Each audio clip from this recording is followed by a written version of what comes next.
بسم اللہ الرحمن الرحیم۔ صحیح بخاری کتاب ایمان کا بیان، باب ایمان کی کمی اور زیادتی کے بیان میں، حدیث نمبر 44۔ قال النبی صلی اللہ علیہ وسلم یخرج من النار من قال لا الہ الا اللہ وفی قلبہ وزن شعیرۃ من خیر، ویخرج من النار من قال لا الہ الا اللہ وفی قلبہ وزن برۃ من خیر، ویخرج من النار من قال لا الہ الا اللہ وفی قلبہ وزن ذرۃ من خیر۔ قال ابو عبداللہ عن النبی صلی اللہ علیہ وسلم من ایمان مکان من خیر۔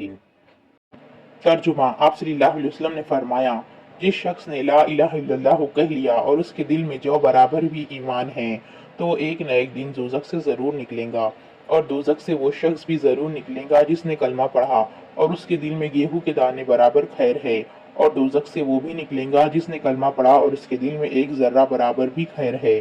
ابو عبداللہ امام بخاری رحمۃ اللہ علیہ فرماتے ہیں کہ رسول اللہ صلی اللہ علیہ وسلم سے خیر کی جگہ ایمان کا لفظ نقل کیا ہے۔ Translation: The Prophet ﷺ said, "Whoever said none has the right to be worshipped but Allah, and has in his heart good faith equal to the weight of a barley grain, will be taken out of hell.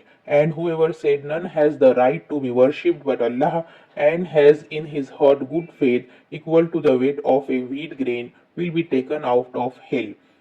And whoever said none has the right to be worshipped but Allah, and has in his heart good faith equal to the weight of an atom, will be taken out of hell."